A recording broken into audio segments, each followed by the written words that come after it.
사실 항문 질환하면은 치질만 떠올랐었는데 네, 박사님이 방금 말씀해주신 사례들을 들어보니까 다양한 증상들이 있군요. 그렇습니다. 그렇게 다양한 치료법도 있을 것 같은데요. 네, 그렇다면 치료 사례를 통해서 좀 더 자세히 알아볼까요? 네.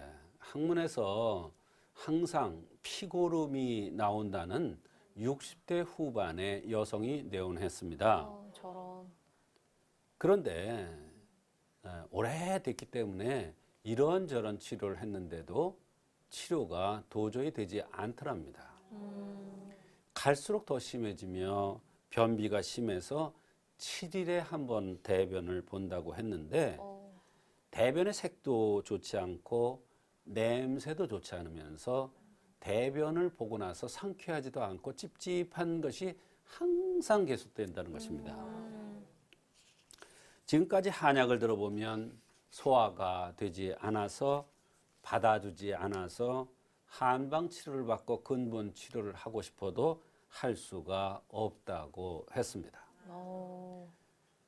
본원에서 한약을 쓰고 학문에서 피고름이 나오던 현상이 없어졌고 한약도 부담 없이 잘 들었다고 합니다. 처음으로 이분 말씀이 처음으로 무탈하게 한약을 다 들었다고 감사한 적이 있습니다.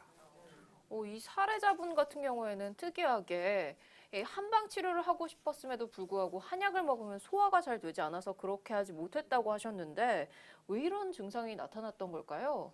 물론 이제 여러 가지 이유가 있겠습니다. 환자에게 올바로 맞는 그러한 약을 투여하지 못한 겁니다. 그러면 당연히 병도 치료가 되지 않겠죠.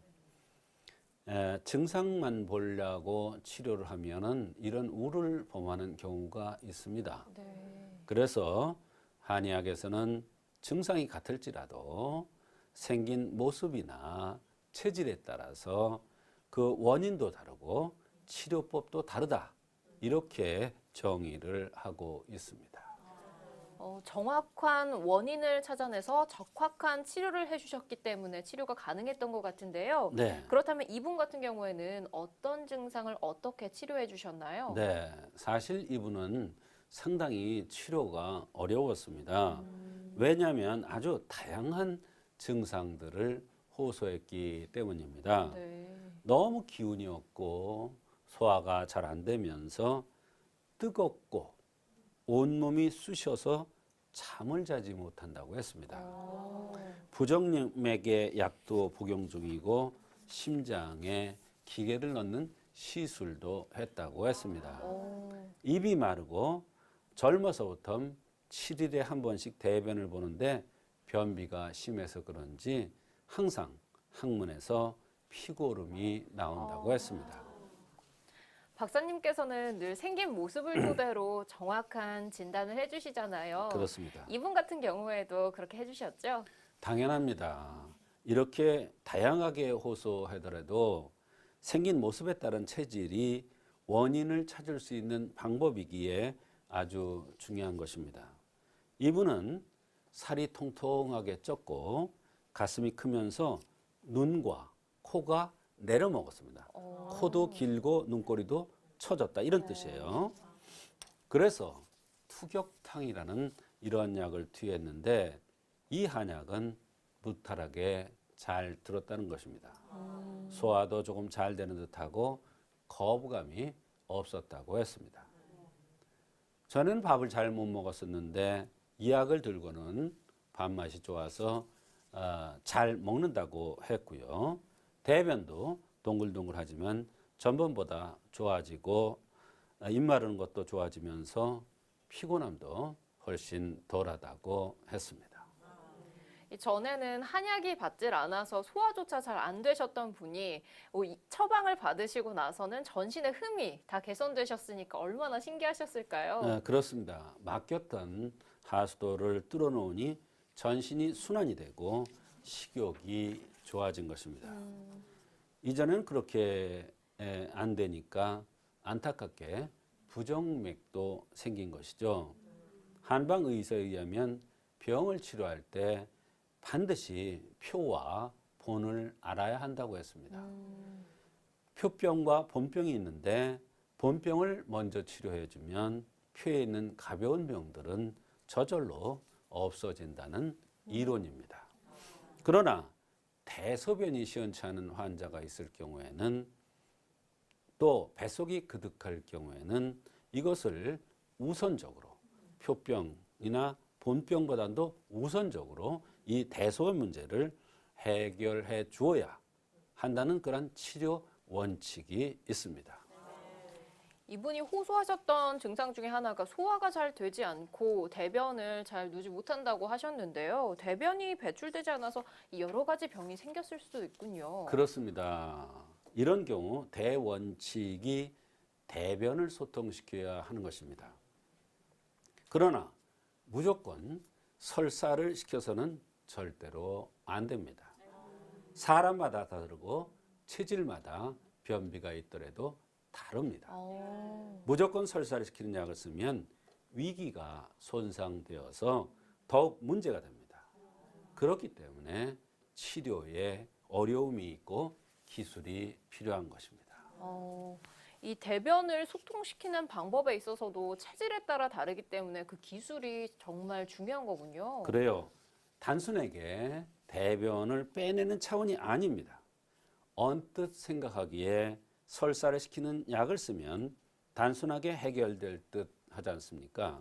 그러나 이렇게 하면 처음 몇 번은 좋아지는 듯한데 점점 위기가 손상되어서 인체의 조화가 깨지고 맙니다.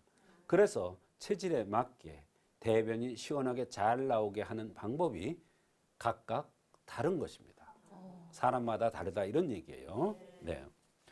이 정확한 치료를 받지 않으면은 처음에는 몸이 나아지는 것 같으면서도 나중에는 부작용이 나타날 수도 있다는 말씀이신데요. 그렇습니다. 조금은 무섭기도 해요. 네. 어떤 이야기인지 조금만 더 자세히 알려주세요. 네. 바짝 마르고 살이 별로 없으며 엉덩이가 작고 그다음에 젖가슴이 없는 사람들이 대변이 시원하게 나오지 않는다. 변비가 심하다. 배가 더부룩하다. 이러면 대변을 빼주는 것이 아니라 보음요법을 써야 됩니다. 음혈을 든든하게 해주는 보음시키는 약을 써야 된다. 그래야 대변이 나온다. 해결된다 이런 얘기예요. 이번에는 살집이 있고 얼굴이 둥글면서 배가 나오고 엉덩이가 크고 엉덩이가 이거 보면 커요. 아까는 작았는데 유방이 큰 사람이 변비가 심하고 더부룩하면 이때는 대왕 망초가 들어는 하법을 써야 됩니다. 설사시켜야 된다 이런 얘기예요. 지금 말씀드린 그 사례가 바로 여기에 해당되는 거예요. 또 피부가 거칠고 뼈가 굵고 머리카락이 숱이 많으면서 머리카락이 굵고 변비로 이런 사람이 변비로 대변이 시원하게 안 나온다 그러면 신기, 신수기를 돋궈주는 보신요법을 해야 됩니다. 이와 같이 대변이 잘 안 나오더라도 사람에 따라서 체질에 따라서 치료법이 다르다 이런 뜻입니다. 대변의 소통이 좋지 않다고 해서 변비약만을 고집하는 것이 아니라 그 체질에 맞는 정확한 치료가 정말 중요한 것이군요. 그렇습니다. 생긴 모습에 따른 체질이 모두 다르기 때문입니다. 이 할머니께서 한약을 들면 맞지 않아서 먹지를 못하셨다는 것을 이제는 조금은 이해를 하셨을 것입니다. 네. 단순히 대변을 빼준다는 차원이 아니라 흠을 보완해서 대변을 소통시켜주면 오장육부가 조화를 이루고 전신 건강이 좋아져서 얼굴도 좋아지고 전신적인 불편함이 다 해결되는 것입니다.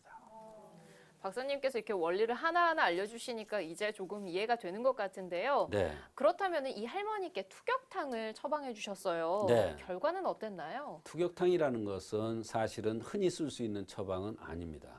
굉장히 무서운 약입니다. 그런데 이분은 60대 후반인데도 이 약을 자신 있게 썼습니다. 그것은 체질이 정확했기 때문입니다. 네. 7일에 한 번 힘들게 보던 대변을 3일 정도에 한 번씩 시원하게 본다고 했습니다. 그것도 똥의 색깔이, 대변의 색깔이 노랗게 이쁘게 본다고 했습니다. 너무나 기분이 좋다는 것입니다. 얼마나 이렇게 시원하게 본 것이 오랜만인지 모른다고 했습니다. 이쁜 색의 대변을 오래간만에 봤다는 거예요.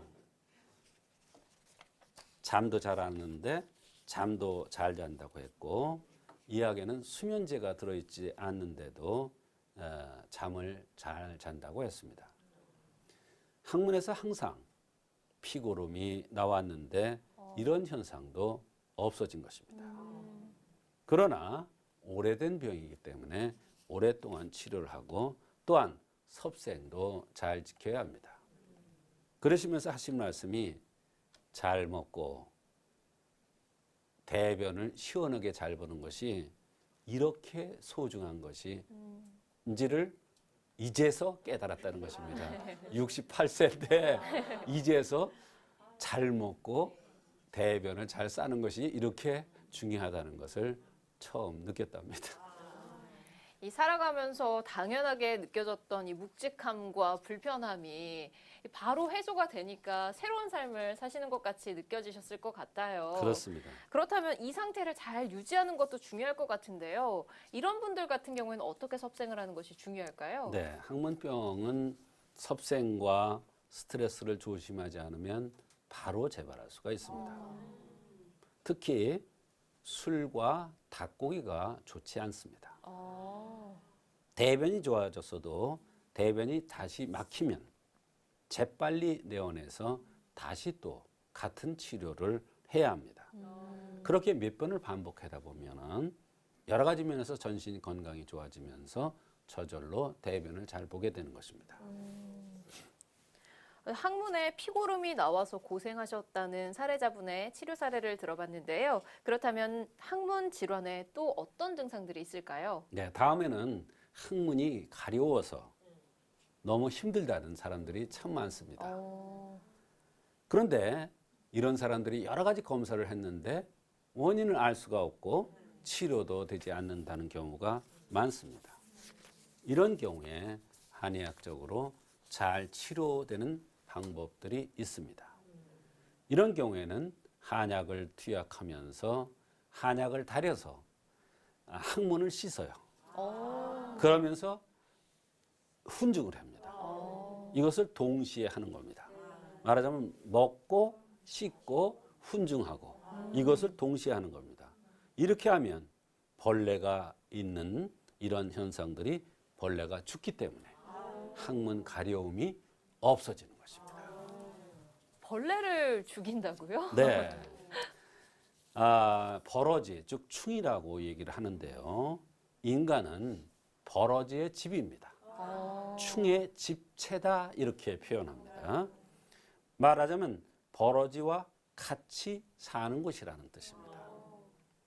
그런데 건강하면 버러지가 좋은 역할을 합니다. 잠잠해 있습니다. 그럼 불편하지가 않죠. 그런데 건강이 좋지 않아지면 이 버러지가 나쁜 역할을 하고 독소를 뿜습니다. 그렇게 되면 버러지가 번성해서 여러 가지 불편함을 주는데 그 중에 하나가 바로 항문이 가렵다는 증상입니다.